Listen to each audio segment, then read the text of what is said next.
about your film. And can we start talking about the title? Yes, we can, of course. Being the writer also of this film that you directed, how did you come up with the title? Yeah, Azor, it's a quite special word actually. It's part of some dialect in very little one. You know, nothing, not very few people is talking this dialect in Switzerland, in Geneva actually, and it means some kind of shut up, you know, in an elegant way, but it means that don't say any word, because it's a way for a banker to say to, for example, his wife or something like that, don't go there because it's dangerous, you know. And this kind of mentality of Swiss banking, or also banking in general, to shut up something, not to say some dangerous things, or it was very representative for me for the movie.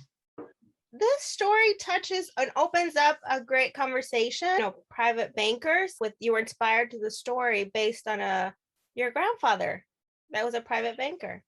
Yes, it's not exactly based on my grandfather, but my grandfather was a private banker. Yes, absolutely. And when he died, I began to investigate about this milieu, you know, this word, and yes, I discovered something very interesting in terms of territory to make a movie. Not only this dialect with this title, but also a culture, you know, and an old mentality. So it's yes, it comes from this this discovery. As soon as I saw the trailer, I was like, I gotta watch this because I love these films where you have, it's multicultural, you have all these languages going on. I mean, you have like in the same scene, how, you know, the characters are changing from one language to another. Yeah, actually, I'm also part of this culture of, yes, talking a lot of different languages. And I think Switzerland is like that, but also this high society, in particular in banking, is very important to be able to talk with someone in English and then to switch to French because the other one is French speaking, and then maybe to like in Spanish. It's like in this way, it's quite near of a diplomatic mentality, you know. And yes, so for me it was a way very simple to not to show, but to yes, to represent this high society codes. And how did you know as a writer to make that transition?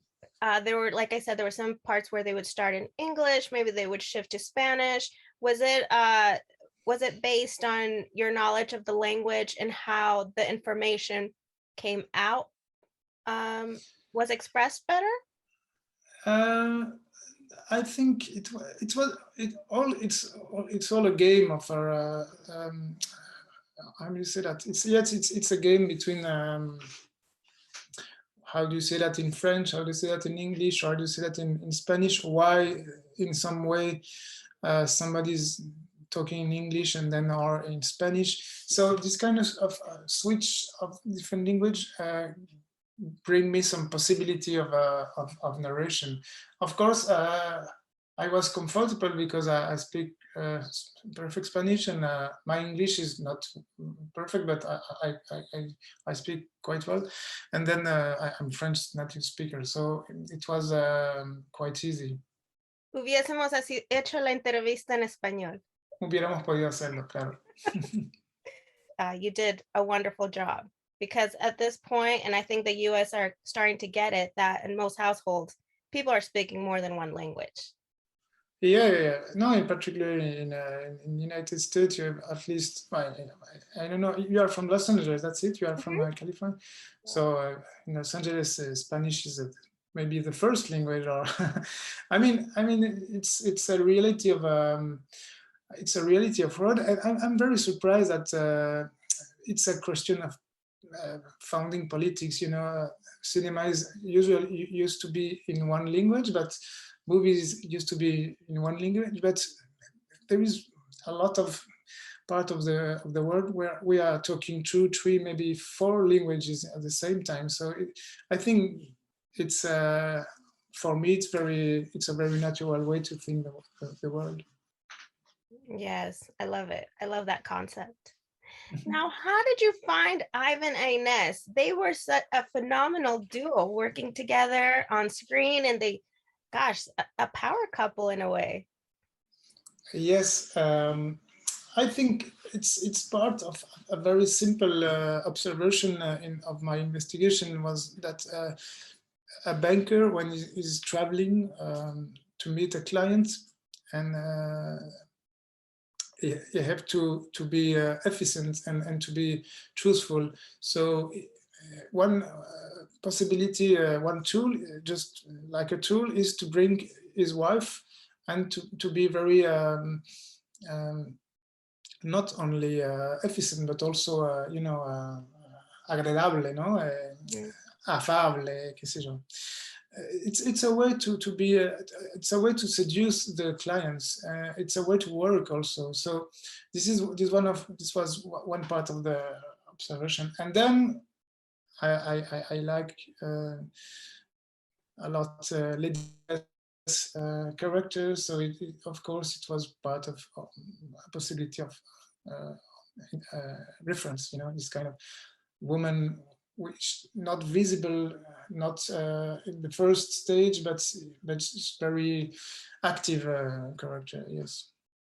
And even then, even with Ines with Yvan kind of pointing out like, hey, you're doing this wrong, it kind of calls out on him, and I was just like, whoa, that smart woman. Yeah, it's no, for that reason I think it's also a question of representation. I mean, history is full of men doing things and women just doing nothing, you know. We have to change this kind of representation. It's not so difficult to represent women in a different way, and so I think it's very important now today to do it. How did you find their characters? How did you know that Fabrizio was going to be the perfect Yvan, and how did you know that Stéphanie was going to be that Ines? Yeah, well, I was working with a very good team of casting in Argentina. I was working with Maria Laura Birch, which is very well known there because she's very, very good. And in France, I was working with Alexandre Nazarian, which is also one of the best for me. And without him, I would never have been able to find them, because we were working in a way very I can say organic way, just meeting few people, but just talking a lot to understand what we were looking for in terms of ambiguity and in terms of elegance, but also of tension, because Fabrizio Yvan, it's a tortured character, a little bit tortured, you know, and a double, quite double, so ambiguous. So it was this kind of very precise terms of investigation. I have to thank Alexandre Nazarian. I cannot say anything more. And now the period in the film, it's supposed to be early 80s. Why did you pick this period for this story? It's a good question. I think it's a moment very important in history of economy, where the Reagan just coming into the presidency, and Margaret Thatcher also. She's not, but she's coming, and the capitalism is growing in the way we know now, like a very wild liberalism, you know. And then in Argentina, exactly in the same period, we had a very wild and strong moment of dictature. But in this moment of the dictature, it's not like in the beginning. In the beginning, it was completely disruption and a lot of missing people. And then at the last moment of the dictature, it was much more, it changed the nature of the crime. I mean, the crime was as strong as at the beginning, but it was much more, how do you say that?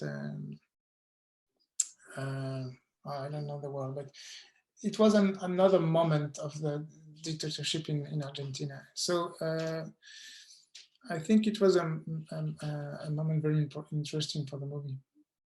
So did you pick Argentina because you lived in Argentina?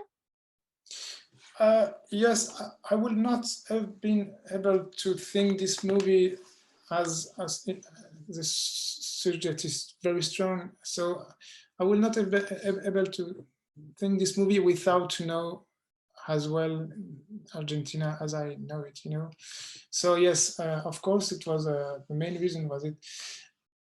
Unfortunately, we have to say that in each part of the world, when there is a coup d'etat, a dictatorship is coming, you can find bankers. You know, it's like because they are working with fear, and when there is a change of government with violence, the people is feeling fear. So it could have been, for example, in South Africa with apartheid. It could have been, for example, I don't know, in Brazil in some moment. It could have been in Nicaragua. But for me, it was more natural to go to Argentina. And to start wrapping up, is there something you can talk about that we'll be seeing of your work? Now I'm working on another project, like an historic project with the diplomatic milieu, you know, and also working with the history period of, but not the same period, just the period of the end of the Soviet Union in Europe, and particularly in Geneva. How does it affect the diplomatic milieu in Geneva? This huge change in all the world, you know. So that's it. Great. Well, thank you so much and felicidades. Muchas gracias. Un placer. Me encantó la película. I loved it. Like I said, I love all these films where they bring a mix of culture, because that's just how it is today. Yes, that's it. Thank you very much. It was a pleasure. You're welcome. Thank you. Take care.